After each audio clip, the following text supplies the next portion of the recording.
اور میں کئی بار کہہ چکا، بہت لوگ کہہ رہے تھے کہ جنگ کے بادل ٹل گئے، لیکن میں سمجھتا تھا کہ یہ ضرور ہوگا۔ اس کی وجہ یہ ہے کہ جو میسیکر ہوا پہلگام میں، اور وہ جس طرح سے ہوا، تو وہ لگتا ہے کہ ہندوستان نے خود کیا، کیونکہ وہاں پہ دو جگہوں پہ چناؤ ہو رہے تھے، انتخابات ہو رہے تھے، اور اس لیے ہندوستان نے ایسا کیا۔ اور اس سے پہلے بھی ہندوستان اس طرح کی حرکتیں کرتا رہا، لوگوں کو قتل کر کے، تو عوام کی ہمدردیاں حاصل کرنے کے لیے، اور پاکستان کے خلاف نفرت پھیلا کر، اور پھر جو ان کا مائنڈ سیٹ ہے، اس سے تو مجھے یہی توقع تھی کہ یہ حملہ ضرور کریں گے۔ جی، اس کو مختلف رنگ دیے جاتے ہیں، مذہبی رنگ دیا جاتا ہے، اور وہ کیونکہ وہاں پہ بھی لوگوں کو دبانے کی کوشش کی جا رہی ہے۔ آج صحافیوں، کافی سارے صحافیوں کو بھی انہوں نے پکڑ کے ان جیلوں میں بند کر دیا ہے۔ کیا بھارت کا یہ فیصلہ درست ہے؟ آپ کیا سمجھتے ہیں، اور اس کے پاس کیا جواز ہے؟ دیکھیں، بھارت کا یہ فیصلہ بالکل درست نہیں ہے، اور اس کا کوئی جواز نہیں ہے۔ جواز تو تب ہوتا نا کہ اگر محض الزام لگا دینے کی وجہ سے جواز نہیں بنتا۔ پاکستان نے تو یہ آفر کیا کہ آپ جو ہے اس کی انکوائری کرائیں، انٹرنیشنل انکوائری کرائیں، پاکستان تعاون کرے گا۔ تو بجائے اس کے کہ بھارت انکوائری کراتا، اس کے بجائے اس نے اس کو پری ٹیکسٹ بنا کے، جواز بنا کر حملہ کر دیا، جس کا کوئی جواز نہیں بنتا۔ یہ بالکل ان کی جو حماقت، سراسر حماقت اور امکانہ جو ہے کوشش تھی۔ راٹھور صاحب، یہ جتنی بھی ہلاکتیں ہوئی ہیں، یہ معصوم لوگ مرے ہیں، ان میں بچے اور عورتیں بھی شامل ہیں۔ یہ بڑا ایک دردناک عمل ہے، جس کی ہم اوورسیز کشمیری مذمت کرتے ہیں۔ راٹھور صاحب، مجھے یہ بتائیں کہ حملے کا نقصان کشمیر کو ہوا ہے، ریاست جموں کشمیر کا جو پاکستان کے زیر انتظام علاقہ ہے اس کو ہوا ہے۔ دونوں ملک اس کی جیت کا جشن منا رہے ہیں۔ آپ کیا سمجھتے ہیں کہ کون جیتا ہے؟ جی، میرے خیال میں کوئی نہیں جیتا۔ عوام جو ہے ہندوستان کے وہ بھی ہارے، عوام پاکستان کے بھی ہارے، عوام جو ہے آزاد کشمیر کے بھی ہارے، اور مقبوضہ کشمیر کے بھی ہارے۔ اگر جیت ہوئی ہے تو صرف ان لوگوں کی جو اس وقت اقتدار میں ہیں، دونوں طرف، چاہے اس طرف ہیں یا اس طرف ہیں، وہ اپنی جیت کے جو ہے وہ راگ الاپ رہے ہیں، لیکن جیتا کوئی نہیں۔ مالی نقصان تو الگ ہے، ظاہر ہے بھارت کا بھی ہوا اور پاکستان کا بھی ہوا، لیکن سب سے زیادہ جو نقصان ہوا وہ پاکستان کے اندر جانی نقصانوں کا ہوا۔ بہاولپور کے اندر کوئی 26 یا 36 لوگ جو ہے وہاں شہید ہو گئے، اور آزاد کشمیر کے اندر جو ہے کئی لوگ شہید ہوئے ہیں، کوٹلی میں، نکیال میں، اور مظفر آباد میں، دوسری جگہوں پر۔ تو یہ نقصان جو ہے عوام کا ہوا، اور بالخصوص اس سے متاثر کشمیری ہوتے ہیں۔ اگر بھارت نے بہاولپور میں حملہ کیا تو آپ کو چاہیے تھا کہ آپ دہلی پر حملہ کرتے یا کہیں اور جواب دیتے اس کا، لیکن آپ نے سری نگر ایئرپورٹ کو تباہ کیا، تو ظاہر ہے وہاں بھی مسلمان ہی ہیں، تو نقصان تو مسلمانوں کا ہے۔ کشمیر کے لوگ تو ہر طرف سے سفر کر رہے ہیں، چاہے اس طرف سے ہوں یا اس طرف سے ہوں۔ وہ مطلب یہ سمجھیں کہ آپ دو ہاتھیوں کی لڑائی میں ان کا قتل عام ہو رہا ہے، ان کو نقصان پہنچ رہا ہے، ان کی اکانومی جو ہے وہ تباہ ہو گئی ہے، ان کی نسلیں تباہ ہو گئی ہیں، وہ غلامی کی زندگی گزار رہے ہیں، وہ ایک آزاد شہری نہیں ہے۔ نقصان تو کشمیری کو سب سے زیادہ ہے، اور پھر اس کے بعد پاکستان اور ہندوستان کی عوام کو بھی نقصان ہے۔ صرف حکومتوں کو شاید فائدہ ہو جائے کہ ان کو اپنا اقتدار کو طول دینے کے لیے یا لوگوں کی ہمدردیاں سمیٹنے کے لیے جو ہے کوئی موقع مل جائے، اس کے علاوہ اور کچھ نہیں۔ جی، راٹھور صاحب، کیا یہ پری پلان تھا؟ یہ حملہ جو ہوا ہے، یہ پری پلان تھا؟ دونوں ملکوں کی جو حکومتیں ہیں ان کو پتا تھا، یا جو عالمی طاقتیں ہیں، یا جو بین الاقوامی سامراج ہے، اس کو یہ پتا تھا کہ یہ حملہ ہوگا؟ دیکھیں، میں اس سلسلے میں 100% تو نہیں کہہ سکتا کچھ بھی، لیکن جو صورتحال سامنے آئی ہے کہ جس طرح پاکستان نے کچھ عرصہ پہلے مدرسوں کو خالی کرا لیا تھا، تو اس کا مطلب یہ تھا یا تو ان کو پتا تھا یا ان کی انٹیلیجنس رپورٹس تھیں، اور اگر ان کی انٹیلیجنس رپورٹ اتنی جو ایکوریٹ تھی، تو پھر ان کو یہ بھی پتا تھا کہ حملہ کب ہوگا، تو ہمارے جو میزائل شکن ٹیکنالوجی ہے وہ اس کو عمل میں کیوں نہیں لایا گیا، اور ان کو میزائل کو راستے میں تباہ کیوں نہیں کیا گیا۔ تو اس طرح کے بہت سارے سوالات جو ہے وہ جینوئنلی پیدا ہوتے ہیں، اور لوگ یہ سوال کر رہے ہیں۔ اور ویسے بھی آپ کو پتا ہے کہ جب آپ ایک شخص آپ کو ایک تھپڑ مارتا ہے، تو آپ اس کو جواب میں ایک تھپڑ مارتے ہیں تو اس کو مکمکا سمجھے، ہاں اگر جواب میں آپ 2-3 تھپڑ لگا دیں تو پھر آپ کا بدلہ بنتا ہے۔ راٹھور صاحب، آپ کیا سمجھتے ہیں کہ پاکستان نے ان سے بدلہ لیا ہے؟ نہیں، میرے خیال میں بدلہ نہیں لیا۔ یہ کیا بدلہ لیا؟ اگر ان کے کچھ رافیل گر گئے یا کوئی اور طیارے گر گئے تو وہ تو ایک مالی نقصان ہوا ہے، لیکن جو پاکستان میں ہلاکتیں ہوئی ہیں اس وقت، کم از کم 30 کے لگ بھگ لوگ جو ہے شہید ہو گئے ہیں، تو پھر اس کے علاوہ لوگوں کے اندر ایک سراسیمگی پھیل گئی ہے، ایک بے چینی ہے، بارڈر لائن کے اوپر بہت سارے لوگوں کے گھر تباہ ہو گئے ہیں، تو بدلہ کہاں لیا؟ بدلہ تو نہیں ہے، بدلہ تو جی تب ہو کہ ان کا بھی نقصان ہوتا۔ راٹھور صاحب، اسلام آباد کو بدلہ دلی سے لینا چاہیے، نہ کہ کشمیریوں سے۔ ایگزیکٹلی جی، بدلہ تو دلی سے لینا چاہیے۔ یہ جنگ جو ہے یہ جا کے کشمیر میں لڑتے ہیں، یہ جنگ جا کے پاکستان اور بھارت کے بارڈر پہ لڑیں اگر زیادہ شوق ہے۔ میں تو جنگ کے حق میں نہیں ہوں، میں تو سمجھتا ہوں کہ جنگ کسی مسئلے کا حل نہیں ہے، نہ کشمیر کے مسئلے کا حل جنگ ہے۔ کشمیر کے مسئلے کا حل بھی یہ ہے کہ لوگوں کو حق کے خود ارادیت کا موقع دیں، دونوں ملک موقع دیں، اور جو فیصلہ کشمیر کے لوگ کریں اس فیصلے کو من وان سپورٹ کرنا چاہیے۔ جنگ تو کسی مسئلے کا حل نہیں ہے۔ جی راٹھور صاحب، مجھے یہ بتائیں کہ مستقبل میں دونوں ملکوں میں جنگ کے امکانات ہیں؟ اگر ہیں تو یہ امکانات کیسے کم کیے جا سکتے ہیں؟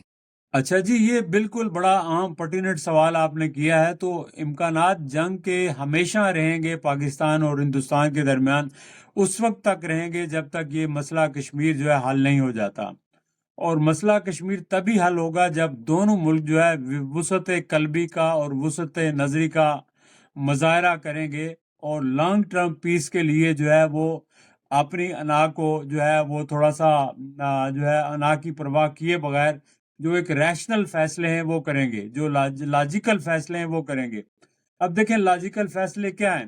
میں بینگا کشمیری اور بینگا مسلمان اور بینگا پاکستانی بھی، چونکہ ہمارے پاس پاکستانی پاسپورٹ ہے، پاکستان کے ساتھ ہم نے ایکسیڈ کیا ہوا ہے، تو اس لحاظ سے میری تو یہ خواہش ہوگی کہ سارا کشمیر آزاد ہو کے پاکستان میں مل جائے، لیکن یہ میری خواہش ہے، یہ کوئی ریشنل نہیں ہے، یہ قابل عمل نہیں ہے۔ قابل عمل اس لیے نہیں ہے کہ ہندوستان تو کبھی بھی طاقت کے ذریعے آپ کو کشمیر نہیں دے گا، وہ کبھی بھی نہیں چاہے گا کہ کشمیر کا مزید حصہ جو ہے وہ پاکستان کے پاس چلا جائے، بلکہ وہ جو حصہ آزاد کشمیر کا ہے اس کو اور گلگت بلتستان کو بھی وہ لینا چاہتا ہے۔ تو اب ایسی صورتحال میں تو یہ لاجیکل بات نہیں ہے۔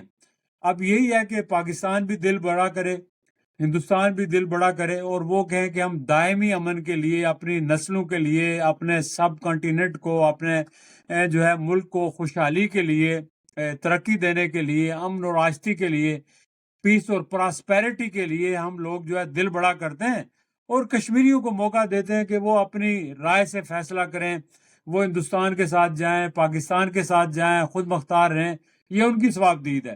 جب یہ ایک ریشنل فیصلہ ہوگا، ایک لاجیکل فیصلہ ہوگا، جب دونوں ملک اس فیصلے کے اوپر راضی ہو جائیں گے، کشمیر کے لوگ ڈیسائیڈ کریں گے، تو پھر اس کے بعد خطے کے اندر ایک دائمی امن قائم ہوگا اور جنگ کے بادل ہمیشہ کے لیے چھٹ جائیں گے۔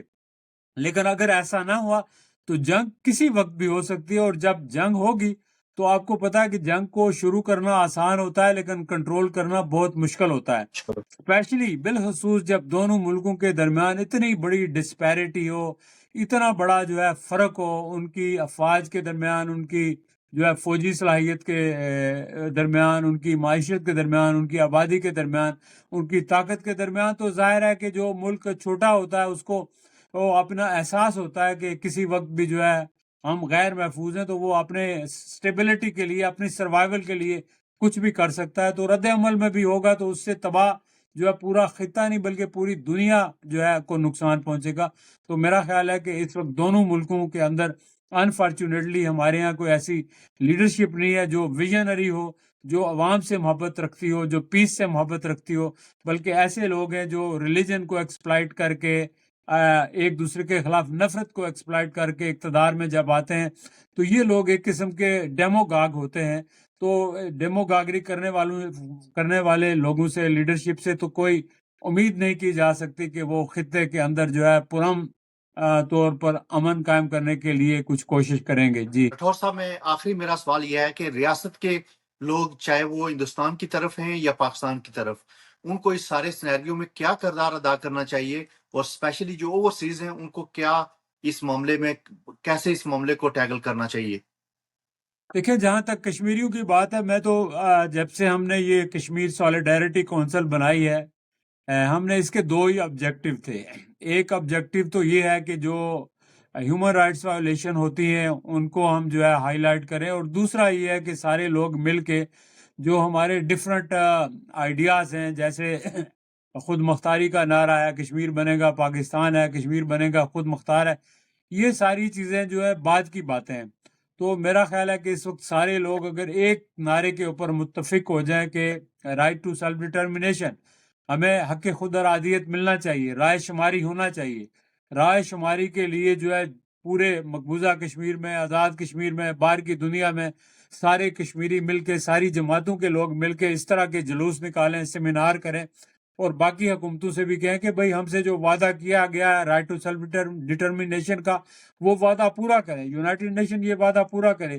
تو ہمیں جب وہ موقع ملے گا تو پھر اس کے بعد لوگ جو بھی فیصلہ کریں، لوگوں کی مرضی ہے، وہ پاکستان کے ساتھ جانا چاہیں، وہ خود مختار رہنا چاہیں، یا آزاد یا ہندوستان کے ساتھ بھی ایون کوئی جانا چاہتا ہے تو ان کی مرضی ہے، لیکن فیصلہ تو وہی پریویل کرے گا، وہی قابل قبول ہوگا جو جس میں اکثریت نے جو فیصلہ دیا ہوگا۔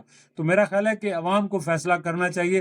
یہی بات تو نہرو نے بھی کہی تھی کہ یہ فیصلہ عوام کریں گے، یہی بات یونائٹڈ نیشن نے کہی، یہی بات ساری دنیا نے کہی، اور ہم بھی یہی کہتے ہیں۔ لیکن انفارچونیٹلی جب پہلی ریزولوشن کشمیر کے حوالے سے پاس ہوئی، اس میں تو تینوں آپشن تھے۔ جب دوسری ریزولوشن آئی تو ہندوستان نے بڑا کلیورلی ہمارے ڈپلومیٹ کو اپروچ کیا یا خریدا، جو بھی، میں نہیں کہہ سکتا اعتماد کے ساتھ کچھ بھی، لیکن وہ حماقت تھی کہ اس کو نکالا گیا۔ تو اس طرح ہندوستان نے اس مسئلے کو ایک بین الاقوامی مسئلہ بننے کے بجائے اس کو لوکلائز کر دیا، اس کو بائی لیٹرل کر لیا۔ جب بائی لیٹرل کر دیا تو یہ مسئلہ ہندوستان اور پاکستان کے درمیان ایک سرحدی تنازع کی صورت اختیار کر گیا۔ اس میں ایک کشمیری قوم کی رائٹ ٹو سیلف ڈٹرمنیشن یا ان کی آزادی جو ہے وہ مسئلہ پس منظر میں چلا گیا، جس کا نقصان آبویسلی کشمیریوں کو بھی ہو رہا ہے، پاکستان کو بھی ہو رہا ہے، ہندوستان کو بھی ہو رہا ہے، کیونکہ دونوں ملک جو ہے بہت سارے وسائل جو ہے وہ جنگ کے اوپر اور ان اپنے جو نیوکلیئرز وغیرہ ان ساری چیزوں کے اوپر خرچ کر رہے ہیں، جو ان کو اپنے عوام پر خرچ کرنے چاہیے، جو اپنی جو ہے ملک کی حالت بہتر بنانے کے لیے کرنے چاہیے، وہ جنگ کو جدل کے اوپر خرچ کر رہے ہیں، جو کہ ایک احمقانہ سوچ اور احمقانہ عمل ہے۔ اس سے باہر نکلنے کے لیے بڑا دل چاہیے، بڑی ویژن چاہیے، بڑا دماغ چاہیے اور جرت چاہیے، اور ایسے لیڈر اللہ تعالیٰ پیدا کرے۔ اگر دونوں ملکوں کے اندر بیک وقت سائملٹینیسلی ایسی لیڈرشپ آ جائیں تو یہ مسئلہ حل ہو سکتا ہے، کوئی ناممکن بات نہیں ہے۔ لیکن کشمیریوں کو جی میرا جی یہی پیغام ہے کہ سب کو مل جل کے صرف اور صرف رائٹ ٹو سیلف ڈٹرمنیشن کی بات کرنی چاہیے۔ جی رٹھور صاحب، تھینک یو سو مچ، آپ نے اس نازک جو موضوع تھا اس پہ گفتگو کی۔ میں یہ سمجھتا ہوں کہ ناظرین کو بھی یہ سوچنا چاہیے کہ ہم ایک ایسے مسئلے میں پھنسے ہوئے ہیں جس کا حل بہت ضروری ہے، اور پوری ساؤتھ ایشیا کا امن اور ریاست جموں کشمیر کا امن اور پاکستان کا اور ہندوستان کا امن اس سے وابستہ ہے۔ لہٰذا دونوں ملکوں کو سنجیدگی سے سوچنا چاہیے۔ کسی بھی مسئلے کا جنگ اور یہ لوگوں کی جو قتل و غارت ہے یہ حل نہیں ہے۔ تو میں یہ سمجھتا ہوں کہ آج یہ وقت آ گیا ہے کہ دونوں کو بیٹھ کے اس انٹرنیشنل فورم پہ اور اس مسئلے کو حل کرنا چاہیے۔ تھینک یو سو مچ، آپ نے ٹائم دیا۔ انشاءاللہ پھر کسی پروگرام میں حاضر ہوں گے۔ اللہ حافظ، تھینک یو۔